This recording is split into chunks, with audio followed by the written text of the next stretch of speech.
Hola familia, it is PHLAFF 2024. My God. So super excited to have the opportunity to join the team of moderators that has been facilitating and moderating this conversation with some of the filmmakers and creatives that we're working with this year. We're super excited about our new season. My name is Marangeli Mejia Rabell, and I have the honor to serve as the festival director of the Philadelphia Latino Arts and Film Festival, aka PHLAFF. And today, I have the honor to share space with a dear colleague, Angel Rafael Sanchez. So I'll give him an opportunity to introduce himself and tell us a little bit about who he is. Hola, everybody. Thank y'all for being here. Thank you for the opportunity to show my work and to be here. My name is Angel Rafael Sanchez II. My artist name is Angel Rafael. I am a musician by trade, a vocalist, a producer, a piano player, guitar player. And I've recently made the transition to being a part-time musician and a full-time photographer and videographer. And my first fully done film by myself is The Ghost of Censorship, featuring Randy Molinar and his work. Very good. And it is the Ghost of Censorship that we're here to discuss. So, congrats. We know interdisciplinary work, provides with so many opportunities. So we want to get a little bit into that. And you mentioned the title of the short documentary, which is The Ghost of Censorship, right? So let's talk. I know that, first of all, as you shared, this is you're a jack of many trades. Now what led you into this journey to begin exploring filmmaking? Okay, so with most artists, most of us don't start with a big bank account. So when we're starting off, we have to wear many hats. So just from being a broke musician for so long, I've learned how to do design. I've learned how to, edit videos. And what ended up happening is as video became more and more prevalent with promotional materials, I adopted and started learning how to edit videos and how to do photography work. And it just got, bigger and bigger in terms of like, okay, I'm going to do a concert today. Who's going to photograph? Not you, nobody. Okay, I guess me then. And so I found this passion of videography and photography. And I was staying, one summer, I was staying with a photographer out in Germantown, Philadelphia, named Eddie Einbender Lukes, wonderful photographer. Shout And out. yeah, shout out to Eddie. Shout out to Eddie. And I learned so much about photography. And him and I were doing sort of like an inner exchange of photography and videography. And then I went to Puerto Rico to live with in La Perla with an artist named PHLAFF, who I think you Oh, sí, of know. course I know Pia. Shout out to So Pia también. shout out to Pia. Yes, all the shouts to Pia. Trife. Oh, absolutamente. And so with that, just sort of the idea of having a camera and filming these amazing people, it transferred from like, okay, we're going to do this concert and this music video to, oh my gosh, what's happening between the takes is so interesting. These moments of when these artists sort of take their masks down, so to speak, and they're themselves fully. And so that's kind of what got me there. I've always been a storyteller as a musician anyways. So it's a common thread. Yeah. Thread is a storytelling, absolutely. Wow. So las vueltas que da el mundo, no? And the beautiful thing is that, you're mentioning these other artists that have been part of your ecosystem, that are part of your network. Son parte de la familia, ¿no? Y el corillo, como diríamos en Puerto Rico, pero interesting journey. And then what leads you? So thank you so much for sharing that and for exploring that, because it takes courage and just an openness, right? And a disposition to just continue to learn each and every step of the way, right? With each journey and each turn. So what I know Germantown, and I know there's a friendship, right? But I want to give you the space to answer. What led you to Rennie for this project? Diantre. I'm gonna give you Sí, the sí, short sí. po- version. Okay, so Betsy Casañas had Wow, another one. Betsy connects the world with everybody. Yep. So Betsy had an event for it was back when Bernie Sanders was going against Hillary Clinton. And there was Oh, a whole, and Talma Carmona and Chicano Batman, the lead singer, were there yeah. at her house. I'm gonna just That, meter rapidito que la voz en afrotaíno colabo. That's my other hat. Pero anyway, seguimos. We're sí. going back to 2016 and DNC. So I think that might That's be when the where I DNC met, came to Philly. Yep. yeah, so that might be where I met you as well. So, Wow. yeah. So what ended Wow. up happening, I know a long time ago, but what ended up happening is sort of the after party. I met with a really dear and deep What's friend, Diego happened? Romero, Uh, and he did a rumba, and it blew my mind, exploded my mind just to hear him control an entire rumba in Betsy's backyard, in her back patio. So you know, that was a piece of me that I felt like was missing. You know, it's different than salsa, different than sort of the pop music that we have, that we see in the streets generally. And so he invited me to go. Me and Diego were having a concert at the Fleischer Art Museum, at the Fleischer Art Memorial for Dia de los Muertos. Really big concert. And I was giving him the flyers for the concert, and he invited me to go to this weird place up in Germantown with these weird people to go eat breakfast. And I got there, I was driving Uber at the time. I got there at like 11 o'clock, and we ended up staying till 11 or 12 like at night, just wow. breakfast, lunch, dinner, and just talking about art and philosophy and everything under the sun. Rennie and Rocio, just so open and beautiful people. And that's how I met them.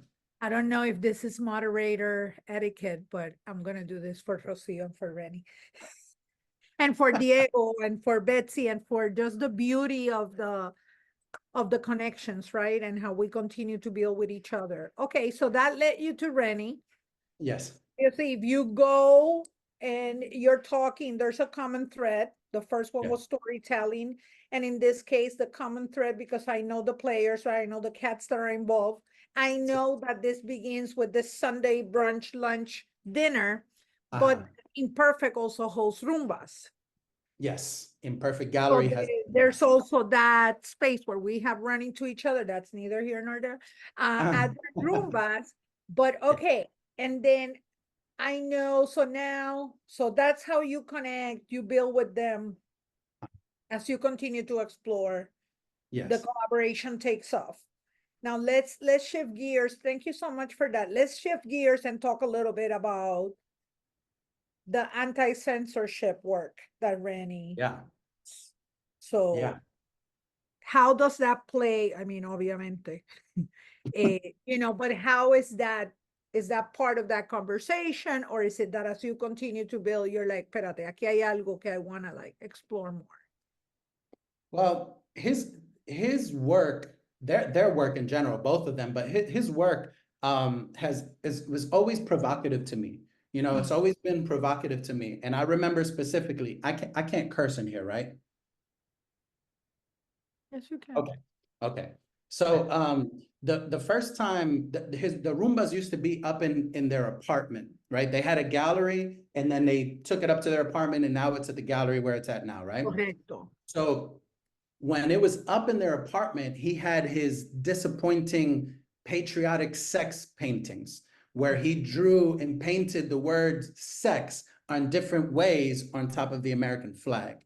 And it was a very visceral way to sort of like bring censorship to the eyes of people. Because I used to bring people all the time to the Roombas. And I remember one time specifically, I bought somebody and they were just kind of looking at it and they were like, I don't like it. It feels like he's saying F America.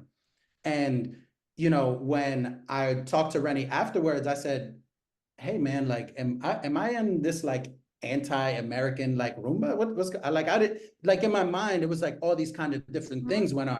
And he said, no, man, that's the point. You know, you have censorship and it's uncomfortable. So I've had that visceral connection to his work.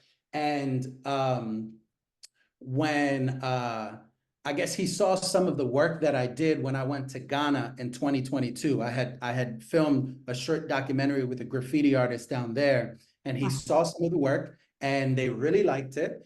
And then he asked me to come on board to film him painting this other one, or this new piece, which is called The Ghost of Censorship. So that's sort of how I got connected with this project. Muy bien. And so, okay, that makes perfect sense. And sounds just like, so what was the most challenging part of this collaboration? Because now we know we get a different kind of context, right? You're not, as a documentary filmmaker, you're not shooting, it's not observational, you're not shooting something that you're like detached from. There's a personal relationship here and also a collaborative relationship. So I would ask you, what was the most challenging part of that? Mhm. And also what was the, the most unexpected surprise out of that process? The biggest challenge when you're filming, so the best thing that you can have as a documentary filmmaker is access. You know, the access that you have is the thing that gives you the ability to film. If you have access to the subject and they trust you, then you get the truth out of them. Now, what happens is that line of like, okay, I have access, but we're homies.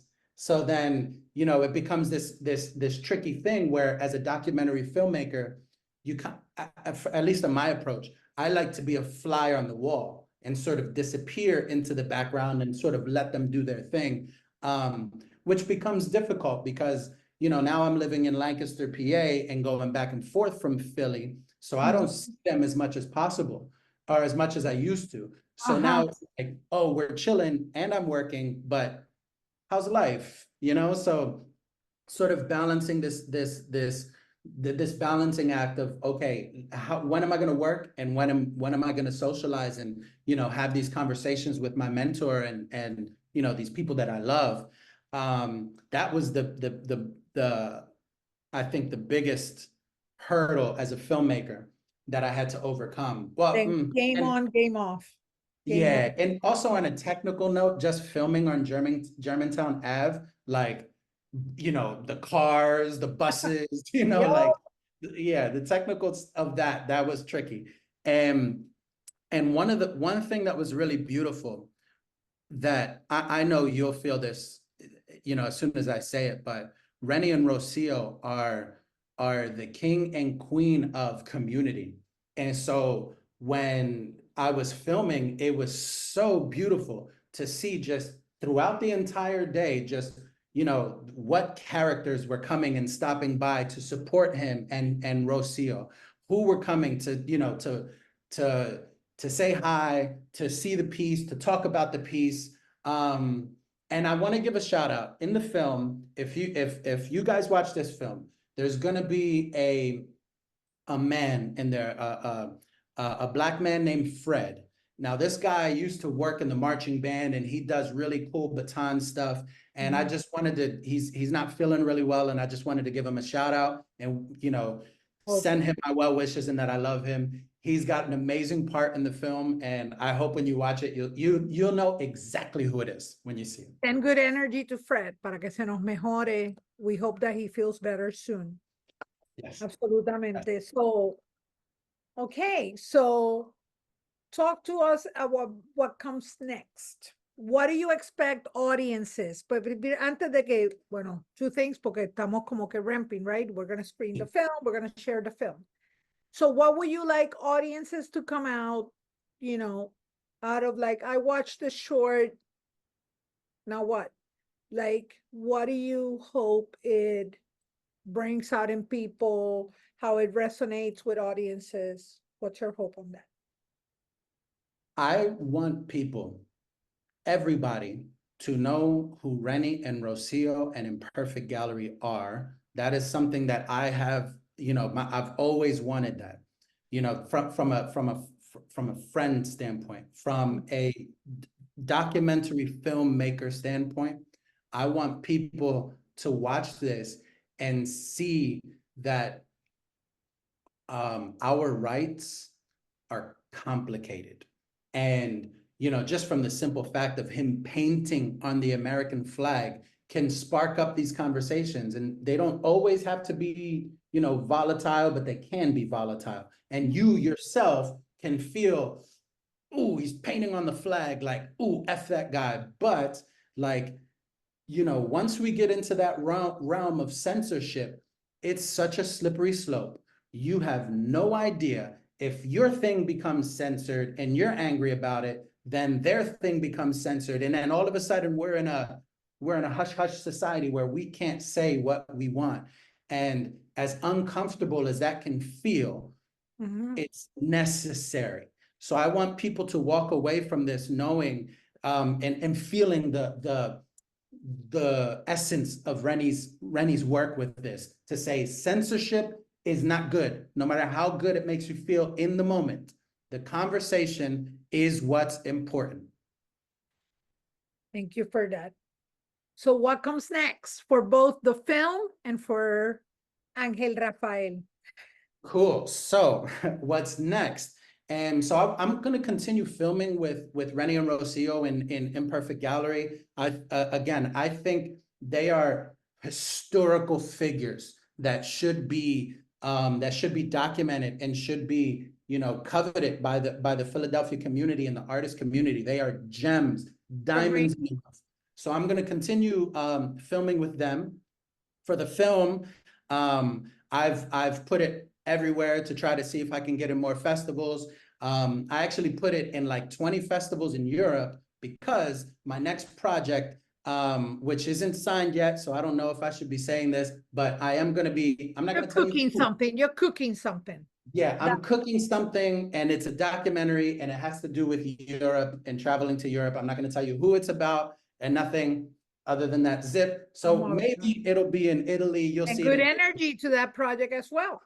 Gracias. Yeah, I'm excited about that. I can't wait to tell you about that. Absolutamente. So this is a personal question in a way, but it's okay. So now you have shifted to this work. Yes. What's happening to Angel, the vocalist, the songwriter, the performer? So I'm in this place right now.